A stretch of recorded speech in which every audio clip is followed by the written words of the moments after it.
السلام علیکم عزیز طلبہ، آج ہم ہندوستان کی قدیم تہذیبوں کے بارے میں معلومات حاصل کریں گے۔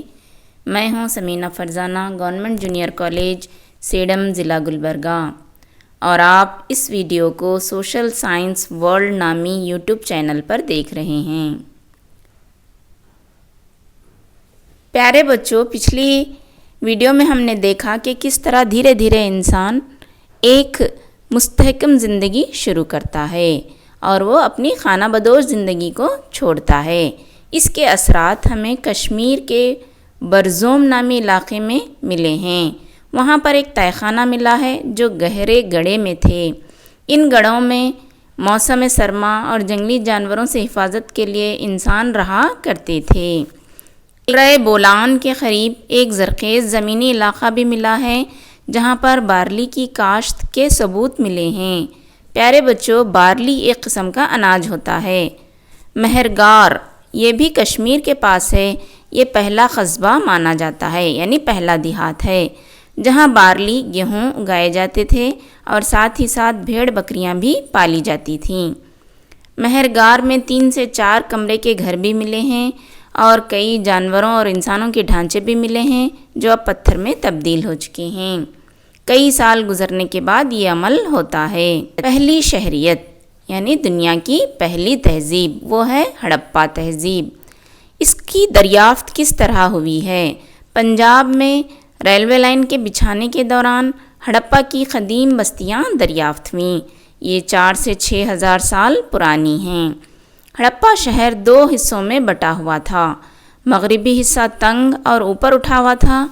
ماہرین کا خیال ہے مغربی حصے میں خلا رہا ہوگا۔ مشرقی حصہ کشادہ اور زیریں ہیں جو شاید قریہ یا دیہات رہا ہوگا۔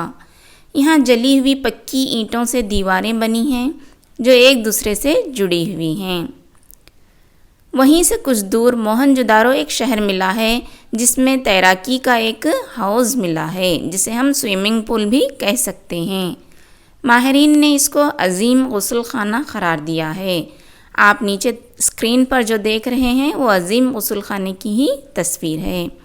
اس غسل خانے کی خصوصیت یہ تھی کہ فاضل پانی حوض سے علیحدہ ہو جاتا تھا۔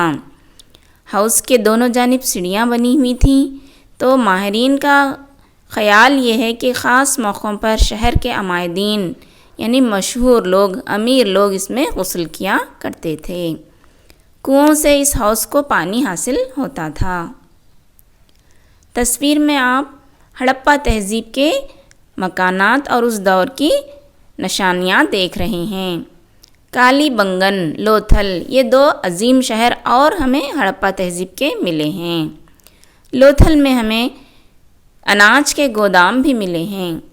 اس دور کی شہری منصوبہ بندی کیسی تھی یہ جانیں گے۔ سارے گھر اینٹوں سے بنے ہوئے تھے جیسے کہ آپ اسکرین میں دیکھ رہے ہیں۔ کئی گھر 1 منزلہ تو کچھ گھر 2 سے 3 منزلہ بھی بنے ہوئے تھے۔ گھروں کا صدر دروازہ گلی کی طرف کھلتا تھا۔ ایک خاص بات یہ تھی کہ کوئی کھڑکی گلی کی طرف نہیں کھلتی تھی۔ چند گھروں میں ہمیں کنویں بھی ملے ہیں۔ گھروں کے اندر حمام خانے ہوا کرتے تھے۔ گندے پانی کی نکاسی کے لیے زیر زمین نالیاں اینٹوں سے تعمیر کی گئی تھیں جو گندے پانی کو شہر سے دور لے جایا کرتی تھیں۔ ان نالیوں کو صاف کرنے کے لیے جگہ جگہ سوراخیں بنی ہوئی تھیں۔ تو پیارے بچوں، وہ لوگ کتنے ایڈوانس تھے اس سے ہمیں پتہ چلتا ہے۔ شہری زندگی ان لوگوں کی کیسی تھی؟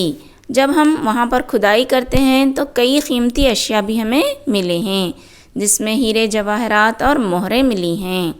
مہروں کا مطلب ہے سکے جس پر کچھ انجان سا لکھا ہوا ہے۔ زراعت اور تجارت ان لوگوں کے اہم پیشے تھے۔ گیہوں، بارلی، دال اور روئی ان کی اہم فصلیں تھیں۔ روئی یعنی کپاس۔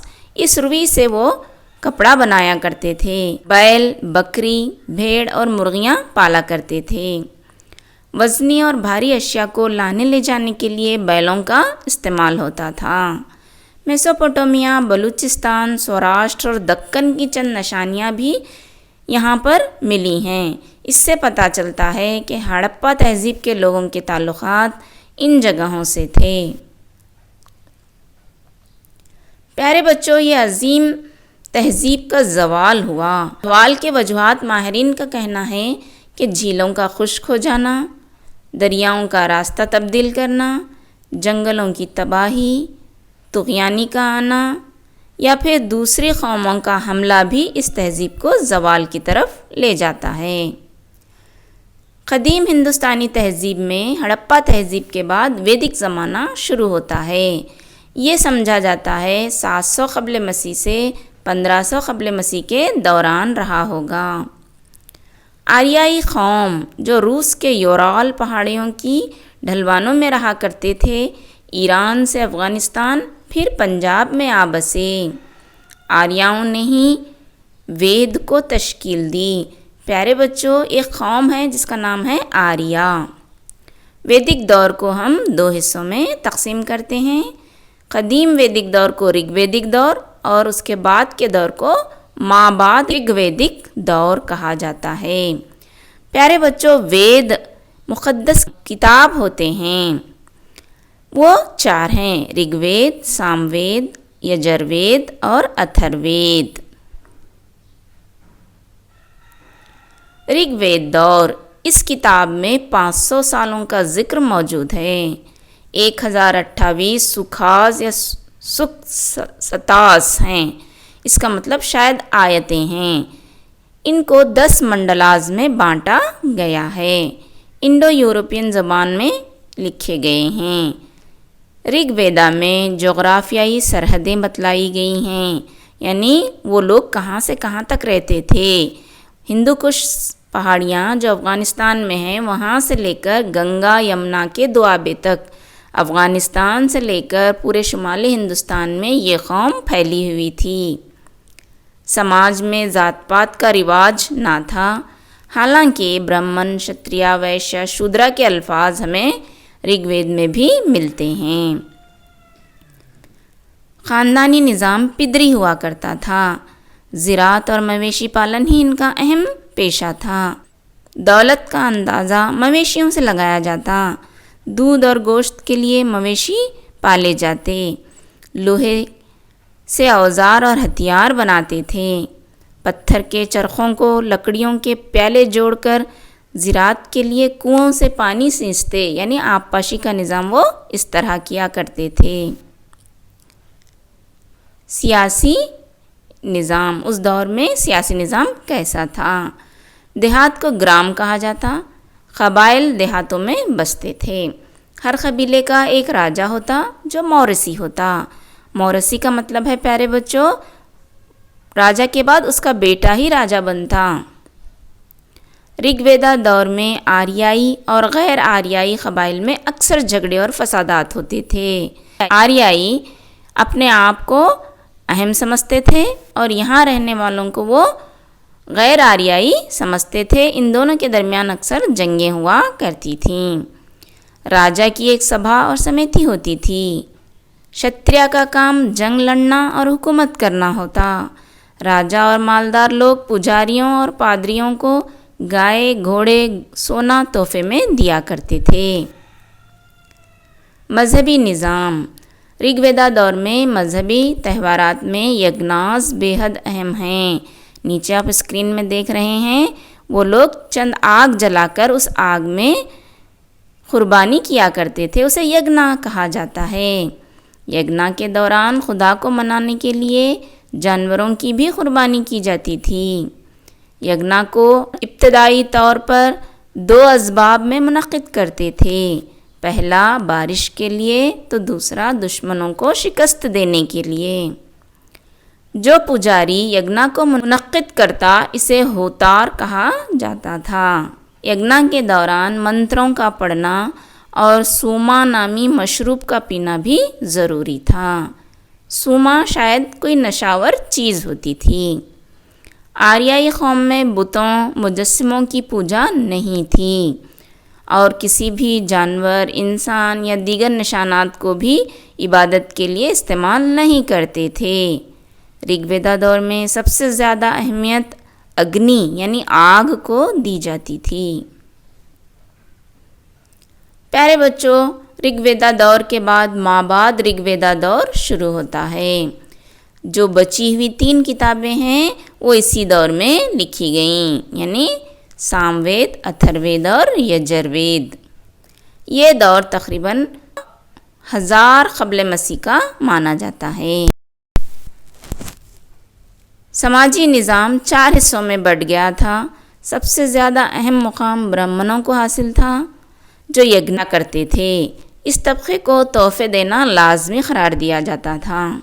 شتری حکومت کرتے اور رتھ کا استعمال کرتے، فن سپاہ گیری میں بھی یہ ماہر ہوا کرتے تھے۔ یہ دونوں طبقے اعلیٰ سمجھے جاتے۔ عام لوگ ویشیا کہلاتے، اس میں تاجر، کسان ہوا کرتے تھے۔ شودر جو چوتھا طبقہ تھا، جو حقیقی ہندوستانی تھے، انہیں غلام سمجھا جاتا اور اچھوت سمجھا جانے لگا۔ عورتوں کو نچلا مقام حاصل تھا۔ بچپن کی شادیاں، 1 سے زیادہ بیویاں رکھنا عام تھا۔ بیوہ عورت کو دوبارہ شادی کا کوئی حق نہ تھا۔ ویدک دور کا معاشی نظام، جنگلات کو کاٹ کر جلا دیا جاتا اور ایک بہت بڑی زمین زراعت کے لیے استعمال کی جاتی۔ لوہے کے ہتھیارات کا استعمال ہوتا۔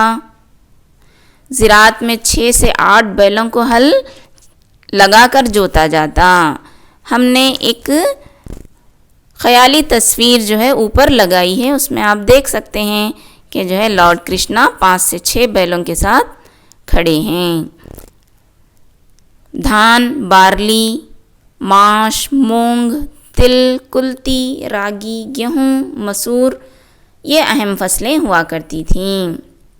دولت کا اندازہ زمین اور مویشیوں کی تعداد سے ہوتا تھا۔ سونا، چاندی، تانبا، لوہا، سیسا، ٹن وغیرہ دھاتوں کی کان کنی کرنا مابعد رگ ویدک دور کے لوگ جانتے تھے۔ اس دور کا سیاسی نظام کیسا تھا؟ آریا شمالی اور آندھراس تک پہنچ چکے تھے۔ اتر پردیش، بہار، مدھیہ پردیش کے قبائل کو جنوب کی طرف انہوں نے ڈھکیل دیا۔ ویدک قبیلوں کی ترقی یافتہ فوجی طاقت نے جغرافیائی حدود کو بڑھانے میں کامیابی حاصل کی۔ نیچے کی جو تصویر آپ دیکھ رہے ہیں اپنے اسکرین پر، اس میں آریاؤں کا جنگ کا طریقہ بتلایا گیا ہے۔ اب راجا کو خدا یا دیوتا کے مساوی سمجھا جانے لگا۔ راجا کے اطراف اکناف کئی پیچیدہ رسم و رواج کا ظاہر ہونا شروع ہوا۔ تخت نشینی کی رسم بھی اسی دور میں شروع ہوتی ہے۔ مابعد رگ ویدک دور کے مذہبی نظام، رگ ویدک دور کے مذہبی رسم و رواج میں تھوڑی سی تبدیلی آنا شروع ہوئی۔ اس دور میں رودرا اور وشنو کو مخصوص مقام حاصل ہوا۔ پیارے بچوں، آپ اسکرین میں جو دیکھ رہے ہیں وہ بیچ میں لارڈ وشنو ہیں اور اطراف جو دکھلایا گیا ہے ان کے اوتار ہیں۔ ہندو مذہب میں یہ مانا جاتا ہے کہ جو ہے لارڈ وشنو نے 10 مرتبہ اس دنیا میں پیدائش حاصل کی۔ الگ الگ ناموں سے وہ اس دنیا میں آئے ہیں، اسے اوتار کہا جاتا ہے۔ رودر دیوا سب سے اعلیٰ دیوتا مانا جاتا۔ دنیا کے تمام مصیبتوں اور خوشیوں کی وجہ کسی نہ کسی یجنا کا پھل سمجھا جاتا تھا۔ اپنیشد میں کرما یعنی دوبارہ پیدا ہونے کے تصور کو پہلی مرتبہ پیش کیا گیا، اور یہی ذات پات کے نظام کا ایک منطقی بنیاد بنا ہے۔ تو پیارے بچوں، یہ سبق کو آج ہم یہیں ختم کرتے ہیں۔ آپ نے اس کو اچھی طرح سمجھ لیا ہوگا۔ اللہ حافظ، شکریہ۔ ہمیں اپنی دعاؤں میں ہمیشہ یاد رکھیے گا۔